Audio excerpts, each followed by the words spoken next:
The week 4 main slate brought a ton of changes to our rankings. We got 10 players skyrocketing up our rankings. And today, let's get it kicked off with some humble pie that I have to sit here and I'm ready to say that Quentin Johnston needs to go up the rankings, man. I had him wide receiver 37 before this week, rest of season. I was thinking, okay, this is going to be a guy that gives you these spike weeks. He's going to have these big games, but it's not going to stay doing this every game. He's not going to do this every single week. He's going to have a down week here and there. And this dude has 25% of his team's targets, 19.9 PPR points per game. He leads the team in air yard share, and he and Herbert just keep connecting on these big plays. It was bad advice, honestly, 3 weeks ago, when we were calling him a sell high candidate, a guy that is going to be this like boomer bust wide receiver 3. He is now a top 24 wide receiver in my rankings rest of season. And not only that, he is my highest ranked Los Angeles Chargers wide receiver rest of season as well, which means that I now have Ladd McConkey and Keenan Allen slightly behind him. So these 3 guys, they're all going to have their weeks here and there. But until I see evidence that Quentin Johnston is not the guy that you need in this offense, I cannot continue to rank Ladd McConkey over this guy. Yeah, we could talk about, wow, look how good Ladd McConkey looked at the back end of his rookie season. We could talk about, oh my God, he's a stud. He just, absolutely cooked the Texans in that playoff game. None of that fucking matters because Quentin Johnston clearly developed as a player. Quentin Johnston was a boom bust archetype, first round draft pick. If you had to put a gun to my head and say, okay, who do I think is better, Ladd McConkey or Quentin Johnston? I think Ladd McConkey is still the better wide receiver. But it's very clear to me that QJ has ascended his game. If he's going to continue driving in these big plays, and on top of that, it's not like he's like the JMO route where it's like, oh, it's 13 targets in 4 games, but he spikes one for a 60-yard touchdown every week. No. He has 37 targets in 4 games so far. 9+ targets a game for QJ. And I mean, the guy looks like CeeDee Lamb out there right now. Yeah, only Chris Olave, Drake London, and Puka Nacua have matched or exceeded the amount of targets Quentin Johnston has commanded this year. And I mean, this was always the range of outcomes for QJ as a prospect. We thought, hey, if it looks good, like it's funny because his best comparable prospects, now that this guy's in the NFL as well, him and Brian Thomas Jr. were very comparable prospects. And Brian Thomas Jr., obviously the rookie season, we saw it click right away. And now actually I'd probably prefer, gun to your head, who would you rather have rest of season right now? Brian Thomas Jr. or Quentin Johnston? I still slightly lean BTJ, but give it 2 weeks. If QJ keeps playing like this, and people might be watching at home being like, well, why do you need to see it for another 2 weeks? It's like, guys, I'm already aggressive ranking QJ up. Like, let me adjust to this information. I wasn't coming into the year saying QJ is going to be this alpha stud wide receiver for a top 5 to 7 quarterback. But here we are. The guy's commanding targets. He looks great. And like you said, 22, 25, I feel like that's the appropriate range right now. But ask me that question in week 6. If he still goes out there the next couple of weeks, 10+ targets, 80+ receiving yards, catches a touchdown or 2, like, it's probably going to be a top 12 to 15 wide receiver moving forward. I already have him over BTJ, dude. I've seen enough. I have BTJ higher. I've seen enough bad from BTJ and enough good from Quentin Johnston that I'm ready to do it. And I hope I eat my words on that because I have Ladd McConkey in the Flock League. So I'm hoping I'm wrong, but I cannot sit here with rose-colored glasses on Ladd and say that he's going to suddenly be the wide receiver 1 of this team until I reasonably see him catch more than one of his 6 targets in that game. And he's dropping passes like, it was Freaky Friday out there, man. Like, what the heck is going on with Ladd McConkey, and why does Quentin Johnston look so damn good? Either way, I'm just adjusting to this information as it comes through. Him and Justin Herbert are clearly going to just keep doing this. Danny's got to absolutely stand himself in another life here because you guys screamed last week that we didn't have Cam Skattebo skyrocketing up the rankings. And while we moved him up the rankings, he would have been like number 11 if we talked about an 11th player last week. We got to give Cam his due, man, because he's been a bell cow through 2 games. And I mean, it was all there for me. I got my NFL doppelganger coming into the league, and I was on the Tyrone Tracy side. Like, it really sucks. Like, I should have just said, hey, like, Cam Skattebo, he looks like me. He's a physical tone setter. I saw what he did in the college football playoff. I should have been a little bit more open to that. So that's definitely one I will take the L on. I had a ton of Tyrone Tracy coming into the year.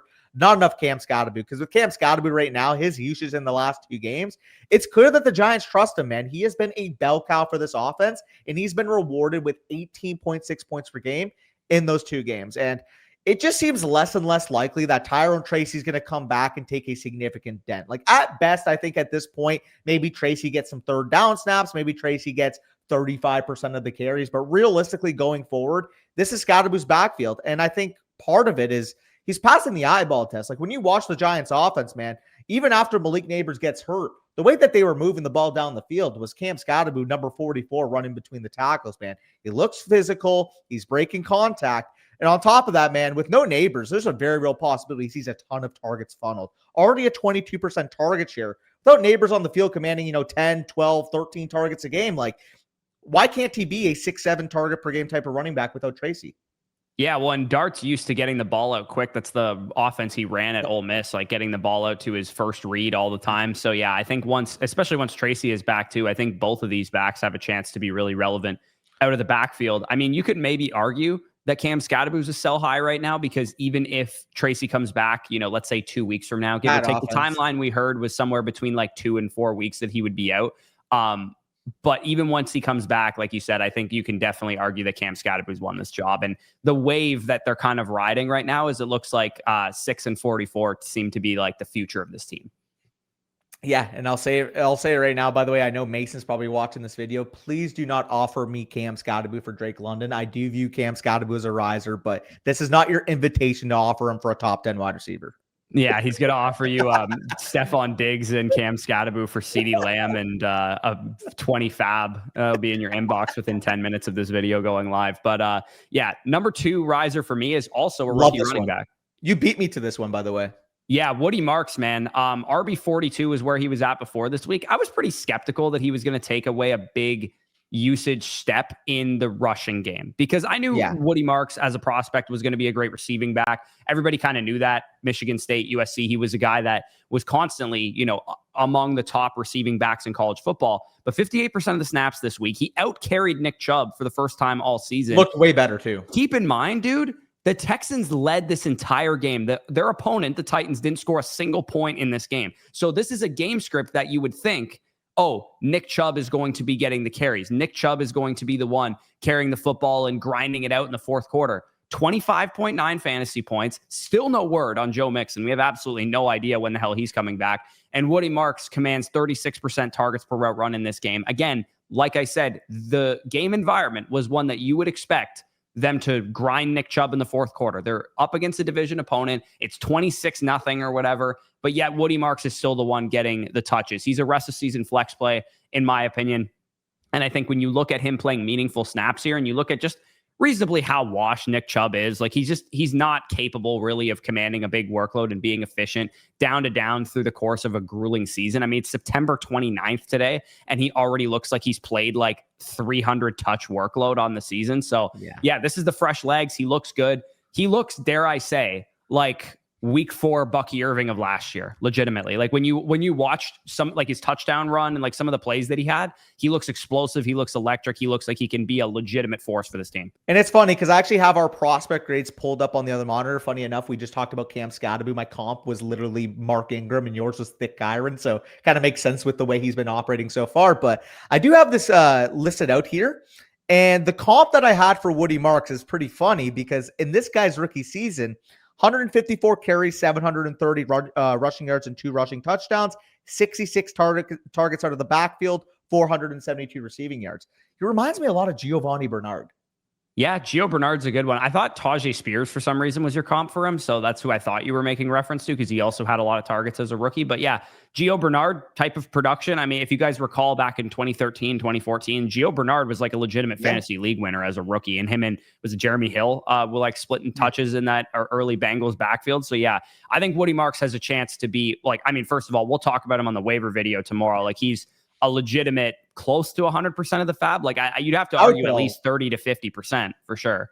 I mean, we're in week 4 right now. How many profiles are we going to get like Woody Marks? Rookie running back, clearly on a team that's need a desperate producer at running back. Like Nick Chubb hasn't looked good. Woody Marks, he gets in there, looks like he has juice, contributes out of the backfield. Like there's no reason to not spend the rest of your fab on him, in my opinion, unless you're in a shallow league and somebody's good's going to pop up. But if you're in a situation like in our flock league, like he's not even available. 12 and 14 man leagues, I think you could definitely argue he's 100% of the fab type of guy.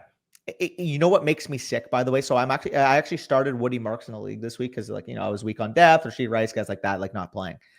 In the flock league, I actually almost made Zach an offer going into the week for Woody Marks because I wanted a player to play at running back too this week. Yeah, I was in a similar situation this week. I almost picked up Kenny Gainwell and I didn't, so that definitely sucks for me as well. So I beat Badaki to the punch. I saw him pick him up the Sunday morning or whatever. I was ready. I had it ready, but I would have had to drop 2 players. So I was like, what if DJ Giddens works into the workload because Jonathan Taylor gets banged up or something? I wouldn't be able to live with myself because I already did that once this year. So I was like, screw it, whatever. I'll just let it go. But Kenneth Gainwell, I could have used his 34 fantasy points in my RB2 spot this week. But yeah, your number 2 riser is a guy that I think a lot of people would expect to be a riser. Yeah. Deebo Samuel, after the first 4 weeks, Deebo Samuel has been the wide receiver 6, wide receiver 17, and wide receiver 9. Weeks 1, 2, and 4 had a down week in week 3. But this is a dude that, despite playing the backup quarterback, is cooking. He looks like prime Deebo Samuel right now. Yeah, and he's operating as this Commander's clear alpha number 1 wide receiver with Terry McLaurin hurt. Terry McLaurin, that lingering quad injury, misses this game, apparently consulting experts. I don't know what exactly is going on with this quad, but what I do know is that Deebo Samuel is the clear number 1 wide receiver, at least for the meantime, because even despite not having Jaden Daniels for the last 2 weeks, he is a 24% seasonal target share, and he does have some rushing upside. That's part of it too. He's getting targets out of the receiver spot. He's getting 24% of the targets, but you're also getting some rushing utilization with Deebo Samuel. And on top of that, man, he's looking good as a football player, and Jaden Daniels is going to come back soon. The minute that Jaden Daniels comes back and looks like Jaden Daniels, you could be talking about a top 15, top 18 level wide receiver moving forward. And sure, when Terry comes back, I do expect him to take a dent. But when exactly is that? Is Terry McLaurin going to be back in 2 weeks? Is Terry McLaurin going to be back in 4? What exactly is going on with this quad? I don't know, but what I do know is Deebo Samuel is very good right now. Yeah, and is 2024 Terry McLaurin walking through the doors, or is this version that we've seen? Because Terry hasn't been good all year, realistically, and Deebo has operated as this team's number 1. And again, the only bad game Deebo Samuel had was one of the games that Marcus Mariota started. So if Jaden Daniels is back and playing at full strength, yeah, dude, I think Deebo Samuel could end up making me look kind of stupid for trading him away in our listener league. Thankfully, I ended up flipping you Hunter in that deal to go get Justin Jefferson and Emeka Egbuka. There was a lot of parts involved in that. There was more than just what I mentioned, but yeah, I feel bad because I drafted him. I think when I take him in the 8th, 9th round, I hated it. You guys forced me into taking him because I didn't want to take him, and it looks like a pretty good pick if you guys got a nice discount on Fat Deebo. Well, it's funny because that's basically what happened with me with David Montgomery. The minute he had that big game against the Ravens, I'm like, yeah, he needs to get off my team. Yeah, exactly. I was just ready to get Deebo off my team after the fast start to the year, and I'm glad I did generally. But I do think that we could be talking about a legitimate back end wide receiver 2 for the rest of the season, and that's basically how I have him ranked right now. So my number 3, skyrocketing up my rankings, makes me feel very warm and fuzzy inside because I do have this guy in the flock league, Xavier Worthy, wide receiver 36 in my rankings before this week, wide receiver 26 in my rankings now. In his first game back, first of all, he's been, it sounds like, ready to play up until last week. And then they were a little bit patient with him, let him have one more week of full practice. And he gets in there and he's getting tackled. He's taking hits. He's getting the ball a lot, 71% of the targets, or sorry, that'd be crazy. 71% of the routes, 24% of the team's targets, 57% of the air yards. They designed him, 2 rushing carries as well. Both Hollywood Brown and Tyquan Thornton were relegated behind him in terms of their route participation and their target share. Juju was the only wide receiver that played more routes than Xavier Worthy did. And you see it's 17.1 fantasy points in PPR, 8 targets, 5 receptions, 83 receiving yards. And more importantly, too, as we've been kind of talking about, the Chiefs offense showed a lot more with Xavier Worthy out there. Patrick Mahomes throws 4 touchdowns. They hang a big performance on the Baltimore Ravens, who, have been terrible as a defense, but generally they're a good team and they can possess the football and stuff too. So I think for the time being, Xavier Worthy has to be treated as an every week wide receiver 2 until Rashee Rice comes back. And then once Rashee Rice comes back, I still think that's just going to elevate the offense in totality and make Xavier Worthy potentially connect on these big plays. If you have Rashee out there catching 10, 11 balls over the middle of the field, how much is that going to open up Xavier Worthy down the field to catch those long touchdowns, those, Jameson Williams plus kind of role that we had in mind for Xavier Worthy coming into the year?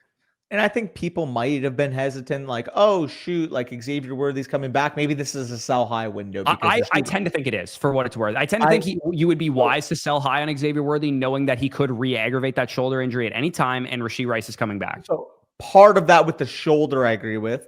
With Rashee Rice coming back, though, the only impact I think it'll have on the offense is that they just simply throw the football more. because we already know they don't trust the running backs. We already know they don't trust the running game. When Rashid Rice is back, like what is stopping Patrick Mahomes, the best quarterback on earth when he's on his game, from having a Dak Prescott level volume load? Yeah, no, it's possible that they're a 65, 70% neutral pass rate type of team with these two receivers out there. So yeah, while I lean towards selling high on Xavier Worthy and maybe getting out of the risk that he could re-aggravate that shoulder injury, because a lot of docs have kind of professed that that's very likely that he could do that, because it's like 165 pounds soaking wet. Like one big hit from a linebacker over the middle of the field could really dislocate that shoulder again. He'd probably be shut down for the rest of the season. So that's something that you got to keep in mind with Xavier Worthy. If you have him, don't get too comfortable and just go, okay, I got this like wide receiver 2 now for the rest of the year. Like I would probably see what you can do with Xavier Worthy in a potential trade package. But if no one's biting, if people are giving you wide receiver 35 type of value back, then by all means keep holding him. But I would say he's a little bit of a ticking time bomb in terms of what you can expect out of him. A, when Rashid Rice comes back, and B, with the shoulder potential re-aggravation that could take place. Yeah, I know who's going on your trade block in the Flock League. Yeah, well, I mean, I'm so desperate for a running back that if I can use Xavier to go get a running back that I feel great about, I think I would absolutely be comfortable doing that. So another guy that is near and dear to your heart specifically, and Sal just had a monster game out of this guy last night. I won't spoil anything for this week's vlog, but George Pickens going from wide receiver 20 in your rest of season rankings to wide receiver 16. I think I moved him up from like 23 to 18 where I have him right now. So, I mean, wide receiver 1 usage last night. Yeah, man. And dude, he looked phenomenal. I mean, Sunday Night Football, Cowboys without 40% of their offensive line, without CeeDee Lamb, their offense didn't skip a beat. And I think the reason why I'm higher on Pickens is twofold. On one hand, George Pickens clearly playing the best football of his career. 300 plus yards in his first 4 games, 4 touchdowns in his first 4 games as a Dallas Cowboy. And that's even with week 1, having that big DPI, not really popping in the box score. Like the last 3 weeks of George Pickens is exactly what people who were high on George Pickens in this offense thought about coming into the season.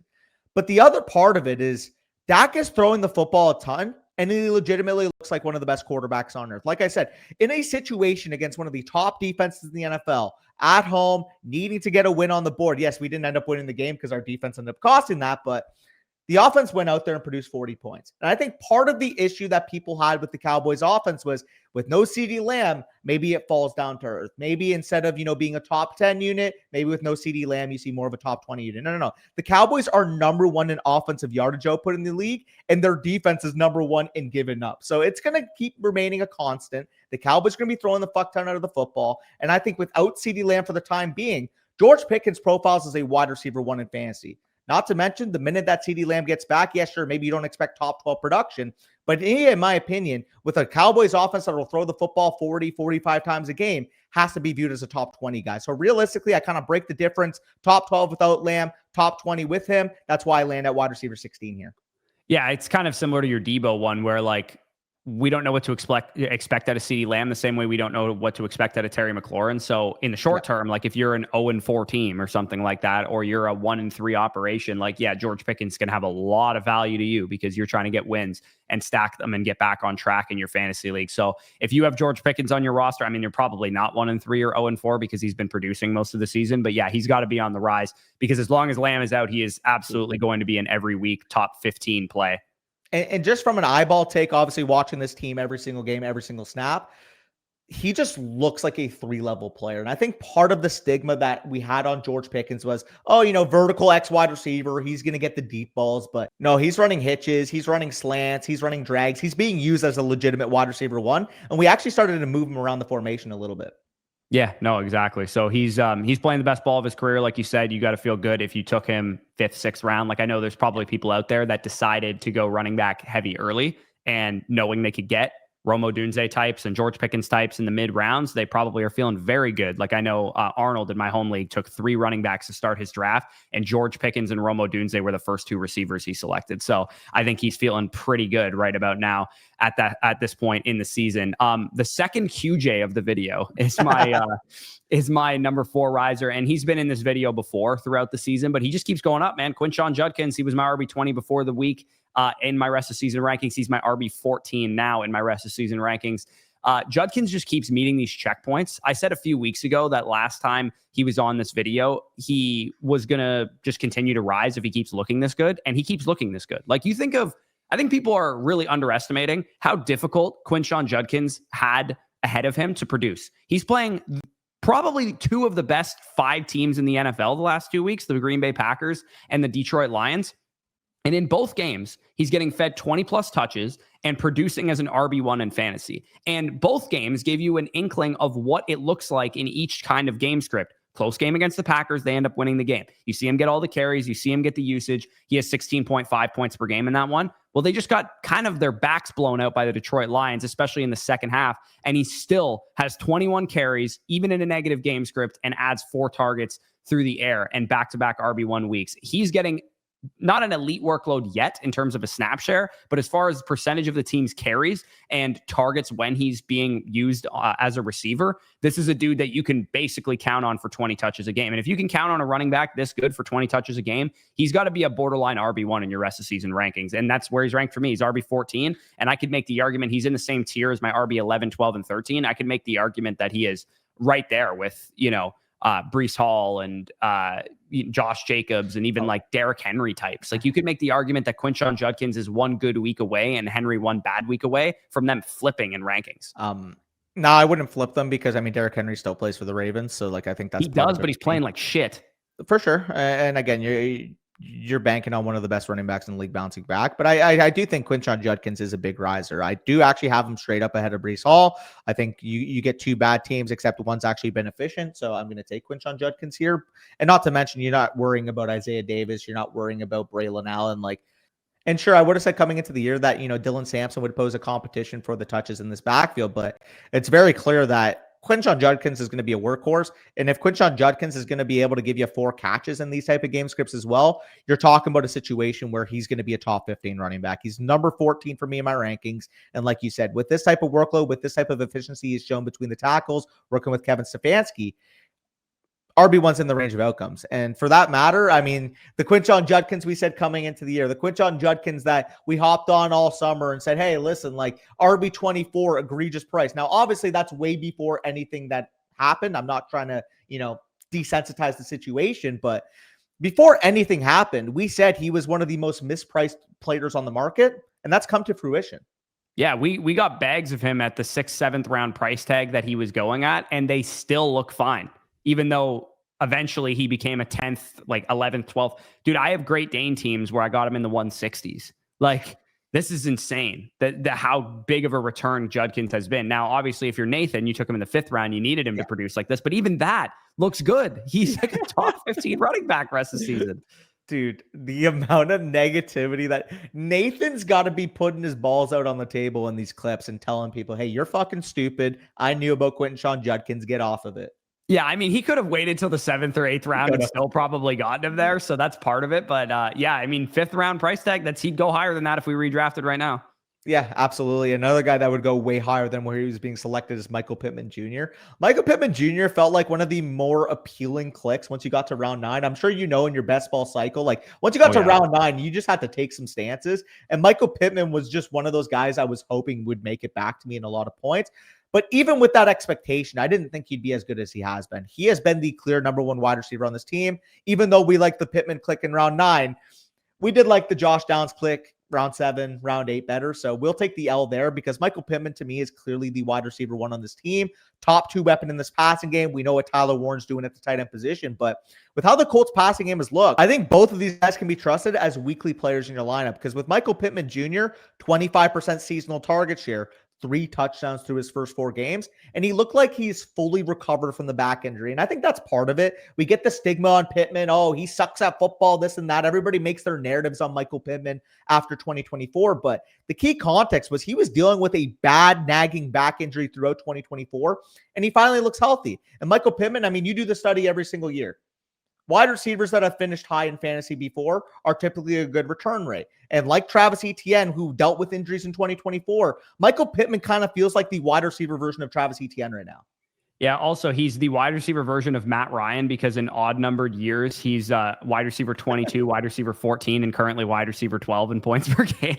If it's Yeah. an even numbered year, he's going to get overdrafted. But if it's an odd numbered year, he's going to have a great season. Hate him That's just next year. how it rolls with Michael Pittman Jr. But yeah, I actually surprisingly have more Pittman than I had Downs. I'm Wow. surprised. I would have thought I mean, technically by percentage, I have slightly more Downs. I have 20% versus 18%. But in terms of entry fees, I actually have more invested into Michael Pittman Jr. on Underdog. So I feel great about that call because I was just kind of grabbing Colts anywhere I could. I mean, Daniel Jones is my highest roster quarterback. Tyler Warren's my highest roster tight end. So I had Colts all over the place. But yeah, Pittman, there was always outs for some of this stuff to work. It might not necessarily have been Daniel Jones smashes, Josh Downs smashes, Tyler Warren smashes, Michael Pittman smashes. There was probably a chance that one of them wasn't going to.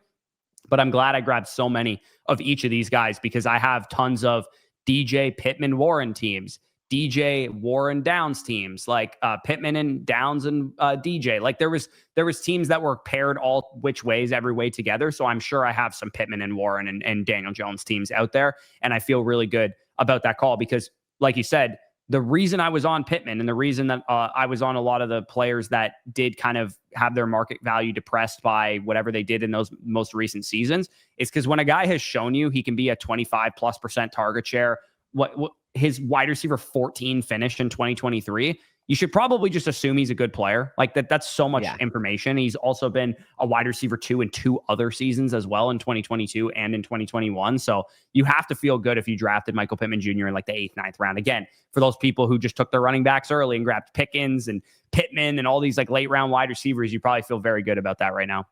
Yeah, no, absolutely. I mean, he is a guy that you thought was going to be a bench player, and he's going to be a guy that you can trust upon every single week. Top 12 wide receiver in fantasy right now. And again, we'll see what ends up happening. We do have the trade targets video later this week. He may or may not be a sell high at this point because I mean, if somebody in your league, maybe you're in a more casual league, views him as a wide receiver 1 moving forward because he's been that in the past, I would sell on that expectation. But if you're in a league like ours in the Flock League where people view him more so where we do wide receiver 28, wide receiver 30, wide receiver 26 kind of range, at that range, I'd be perfectly content holding Pittman.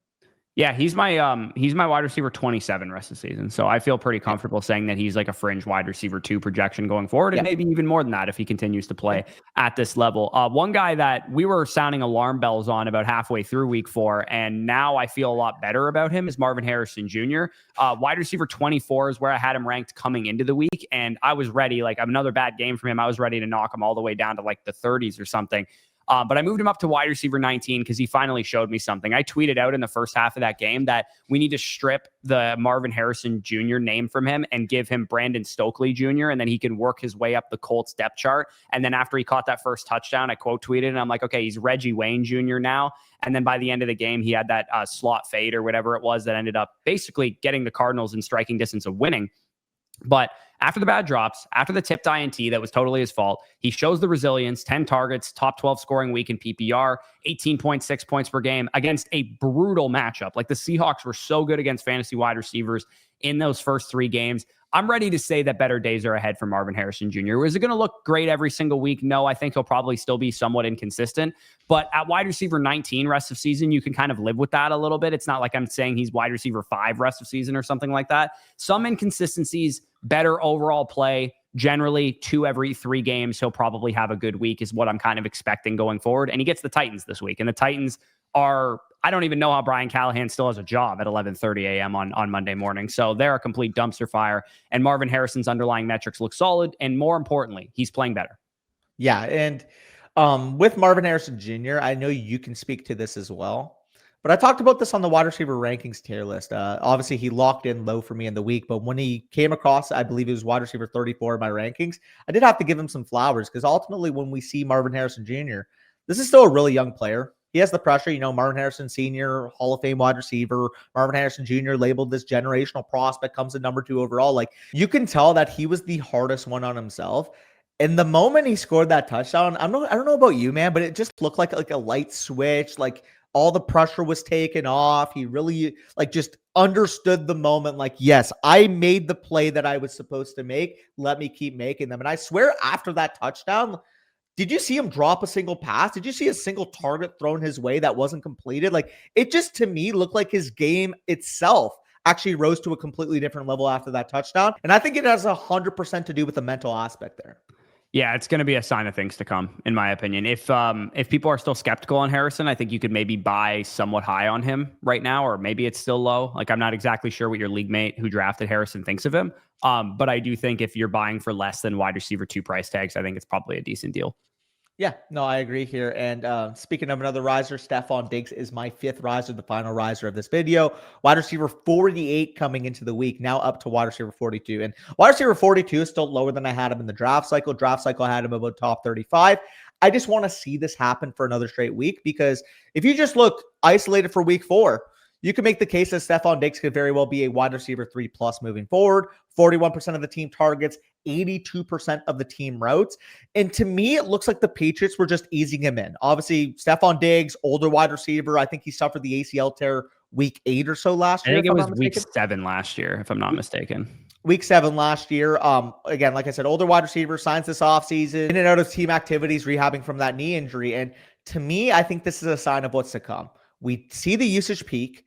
And it is clear to me that the Patriots need ready-made, trustworthy wide receivers. Because Drake May, he looks like a baller. Hunter Henry, he's doing his thing at tight end. But right now, your wide receiver core cannot consist of guys like Pop Douglas, guys like Matt Collins, guys like Kyle Williams at this point. You need Stefon Diggs to be what you paid him to be this offseason. And we see it over 16 PPR points. Like I said, commands that high share of the targets. And he looked really efficient in this game. Ultimately, like I said, though, with the way Drake May is playing, if we consistently see this type of usage from Stefon Diggs, we could be talking in week 6 that this is a top 30, top 35 wide receiver rest away. Yeah, there was a point in the offseason where I feel like you and I got pretty Diggs pilled, and we're like, he's pretty good value where he's going, because he was ahead of schedule. He wasn't wearing a brace. He was practicing, all that kind of stuff. He was meeting the checkpoints that he needed to meet. But then all of that momentum kind of fell off at the beginning of the season because he wasn't getting the routes and that kind of thing. But like you said, I mean, this kind of should have been expected. He was an older receiver coming off of an ACL tear. It's just that before that, he had met so many checkpoints that we were kind of expecting him to come out in week 1, 90% of the routes, 30% target share kind of thing. But if you held Diggs, I mean, he might even be on waiver wires in some people's leagues right now. Definitely one of those check to make sure he's rostered kind of players maybe this week on the waiver wire. But yeah, Stefon Diggs, you got to feel good about him if he was just on your bench chilling for a little bit, because Drake's playing well enough to support this guy if he's going to start playing well too. Yep. No, absolutely. For sure. So those are 10 players skyrocketing up our rankings. If you want our updated rest of season rankings, you can head on over to flockfantasy.com. Use the promo code FSE to get started. You get a free team review if you sign up for an annual Mother Flocker subscription right now. And of course, our season pass is still alive. If you wanted to purchase it right now, you'd be covered until the end of the fantasy football season. And you get some trade questions, some start sit question vouchers for yourselves to use. To ask us questions throughout the week, and you get our weekly start sit rankings. Our dynasty trade value chart is undergoing a major update today. So for those of you guys that are, been waiting for the dynasty content and that kind of thing, we are going to have a 2-part kind of dynasty trade targets video set up this week. We're going to have one tomorrow and one on Thursday, going through kind of position by position, who are our favorite buys, who are some sells that we're going to try and sell high on, because this is a good time of year. You might know, hey, am I contending? Hey, am I rebuilding, based on the data that you've had in the first 4 weeks of the season. And you can kind of figure out who are the buys for you, who are the sells for you, and so on. Because, for example, if you're a rebuilding team and you have a bunch of draft capital, you might be able to buy low on Malik Neighbors right now. As we're recording this, he just got confirmed that he did, in fact, tear his ACL. Perfect for a rebuilding team. He's a 21-year-old, 22-year-old wide receiver who's probably not going to give you great production even early next year as well. Perfect type of buy low for you as a rebuilding team. I have a reference for this. If you saw what happened in the Debbie Degeneracy, now similar situation to what happened with Sexy Pats, where I sent this offer a while ago, but it did get accepted. JSN, Luther Burden, and Isaiah Likely, I moved straight up for Malik Neighbors. And the context of my team in Degeneracy, I am tanking. Yeah, no, exactly. He's perfect for those type of builds. So we'll cover all that throughout the week. On Tuesday, we'll talk about quarterbacks and running backs. On Thursday, we'll talk about wide receivers and tight ends, giving you guys some guys that we're going after, contending buys, rebuilding buys, and so on and so forth. And of course, our dynasty rankings up to date, our trade value chart going under a major update this week. So that is all available on flockfantasy.com. But with that being said, peace out. We'll talk to you soon.